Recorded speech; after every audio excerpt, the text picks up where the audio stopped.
This is Democracy Now!, democracynow.org, The War and Peace Report. I'm Amy Goodman with Democracy Now!'s Aaron Mate.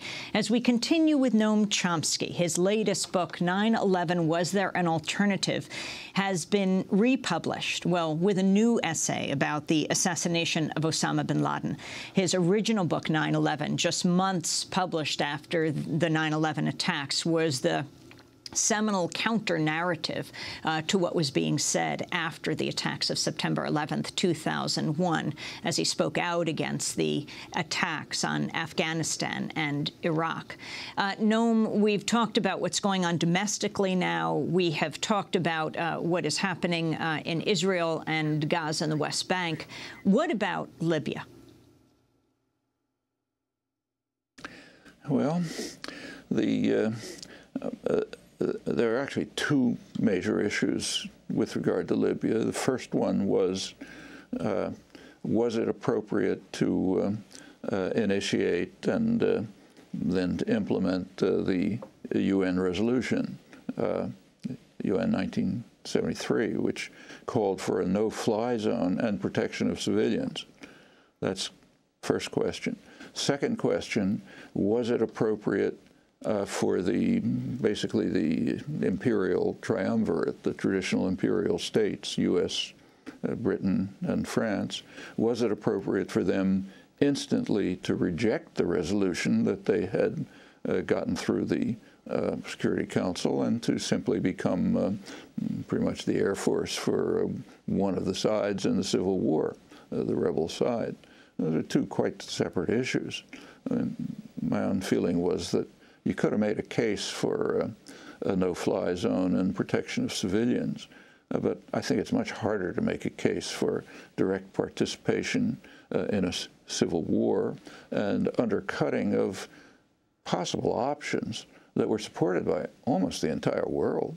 The African country, the African Union, the so-called BRICS countries, Brazil, Russia, India, China, South Africa, the major developing countries, non-aligned countries, almost entirely were pressing for some kind of negotiated settlement, not just participating on the rebel side in the war. Well, was that the right thing to do or not? A lot of questions to ask. If, according to the Transitional National Council, the rebel quasi-government, about 30,000 people have been killed. That's not slight. Right now, there's a major attack going on against the bases of the largest tribe in Libya. NATO's bombing, the triumvirate's bombing, the rebels are attacking. Who knows what's going to happen there?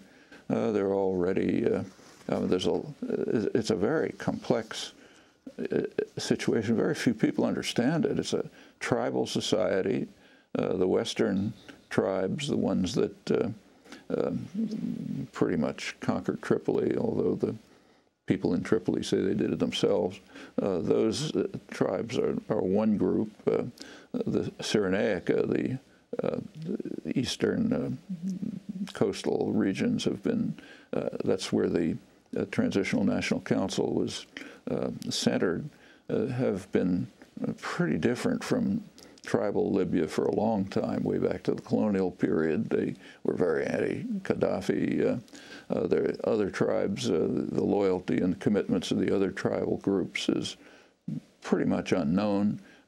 It could turn into one hopes for the best, but the seeds are there for pretty ugly conflicts and confrontations. I should say I was kind of struck by the fact that the energy corporations didn't skip a beat. The day that the rebel forces Western tribes were beginning to approaching Tripoli, that day, the New York Times business section, the lead article had a headline like, oil companies scramble for contracts or something like that. And it just hasn't been hidden that they're very eager to assure that they get their hands on the loot. What's important in Libya is, first of all, there's a good deal of oil. A lot of the country's unexplored. There may be a lot more. And it's very high quality oil, so very valuable.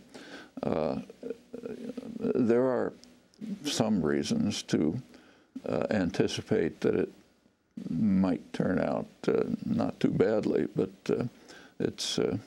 I think it would be a very rash person who would try to make a prediction now. Noam, I wanted to ask you about this crisis unfolding with Turkey and Israel.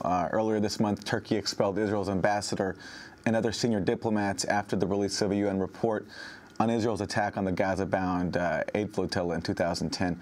The report accused Israel of, quote, excessive and unreasonable force in its attacks on the Mavi Marmara, which killed 9 people. But it also called on Israel to issue a statement of regret and compensate the families of the dead as well as the wounded passengers. The Israeli Prime Minister Benjamin Netanyahu refused to apologize. He wants improved relations with Turkey, and this is what he said. In the past few days, we have witnessed deepening tensions with Turkey. It was not our choice, and it is not our choice today. We respect the Turkish people and its heritage, and we certainly want to improve ties. Noam Chomsky, what does this spat over the flotilla mean for Israel and Turkey and for the region? I should say on the side that I didn't think much of that UN report for all kind of reasons, but let's skip that. Turkey has been the closest and, in fact, oldest regional ally of Israel. The close Turkish-Israeli relations go back to the late 1950s. Military, intelligence, commercial, more recently tourism and cultural relations. That's their one significant regional ally. And of course, it's the major regional power. For them to if those relations significantly deteriorate, that contributes very substantially to Israel's isolation in the region. Now, at the same time, the same thing is happening in Egypt. One of the reasons why the U.S. and its allies are so concerned about, and in fact so antagonistic to democracy in Egypt, and in fact anywhere in the Arab world, is that if you have moves towards democracy, popular opinion is going to have some effect on policy. In fact, that's the basic measure of whether there's any functional democracy. Well, public opinion in Egypt is very antagonistic to the way the dictatorship, Mubarak dictatorship, interpreted relations with Israel. Very antagonistic. There was a peace treaty in 1979, and it was interpreted in Israel right away, and in the United States, as essentially licensing Israel to expand its criminal activities in the occupied territories and to attack its northern neighbor, Lebanon, which is exactly what it did. The reasoning, which was pretty clearly expressed, is that with Egypt neutralized, that's the one major deterrent to Israeli actions. And if they're neutralized, if there's a peace treaty, they pull out of it, then Israel is free to go ahead to do what it wants in the occupied territories and attacking Lebanon. Notice that's exactly what happened. It's continued that way. And there's plenty of bitterness in Egypt about this. There's also the Egyptian opinion, public opinion, like throughout the Arab world, regards the United States and Israel as the major threats they face. In Italy, the latest poll is about 90%. And they don't regard Iran as a threat. Maybe 10% in the Arab world. Major polls about a year ago regard Iran as a threat.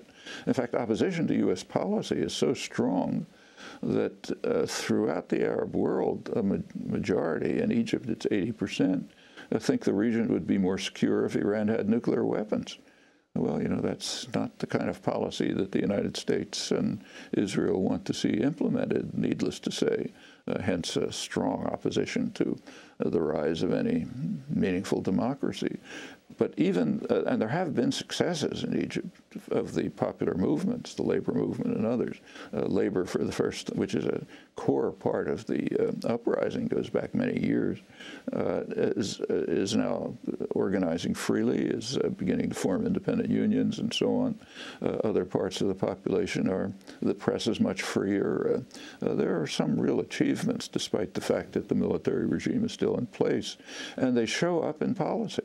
As public opinion becomes somewhat more influential in policy formation, you see the effects. The attack on the Israeli embassy a couple of days ago was a kind of a dramatic element of it. Israeli-Egyptian relations now are quite tense. Next to Turkey, Egypt's the most important regional country for Israel. But it's beyond that. A couple of months ago, the Egyptian government, for the first time in 30 years, permitted Iranian ships to transit the Suez Canal into the Mediterranean. That may have included submarines, not clear. Israel, they're moving towards exchanging ambassadors, Egypt and Iran. Egypt somewhat relaxed the entry, the Gaza-Egypt border, the Rafah border, limited, but something that undermines, to some extent, the U.S.-backed Israeli siege on Gaza. Egypt moved to help expedite some degree of reconciliation between Hamas and Fatah, the two, the major Palestinian factions that dominate, respectively, Gaza and the West Bank. That also carries forward that kind of unity is essential if the Palestinians are going to make significant moves towards some degree of independence, statehood, whatever form it takes. Well, all of these moves by Egypt are regarded very negatively by the U.S. and Israel, and that relation between, well, as you know, the Israeli ambassador had to be flown out in a military jet a couple of days ago with the whole staff. So on the one hand, relations with Turkey are deteriorating. On the other hand, the relations with Egypt are deteriorating. Relations in the sense in which they had existed as a license for Israeli military action and occupation.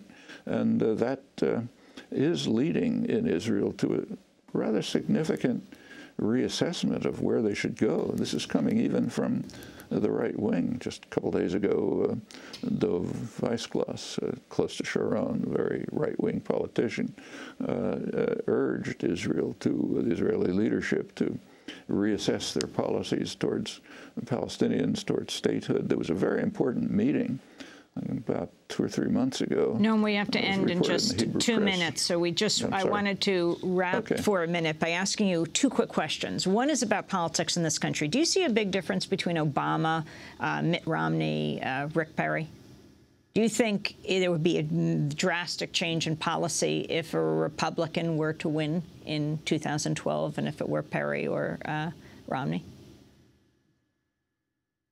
Well, I must say that politics in this country now is in a state that I think has no analog in American history and maybe nowhere in any parliamentary system. It's astonishing. I mean, I'm not a great enthusiast for Obama, as you know, from way back, but at least he's somewhere in the real world. Perry, who's very likely to get to win the primary, win the nomination, and maybe to win the election. He's often outer space. I mean, his views are unbelievable. Bachmann is the same. Romney's kind of more or less toward the center. These are the positions that they are taking are utterly outlandish.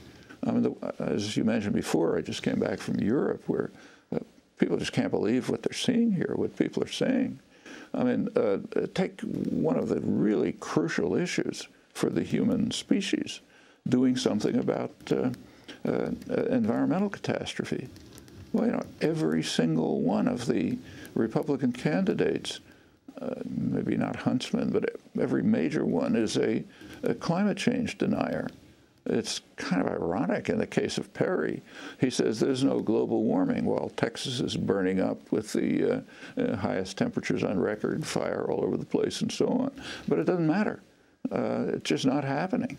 In fact, the one who has conceded that maybe global warming has taken place is Michelle Bachmann. I heard a statement of hers in which she said, well, yes, maybe it's happening. It's God's punishment for allowing gay marriage, or some comment like that.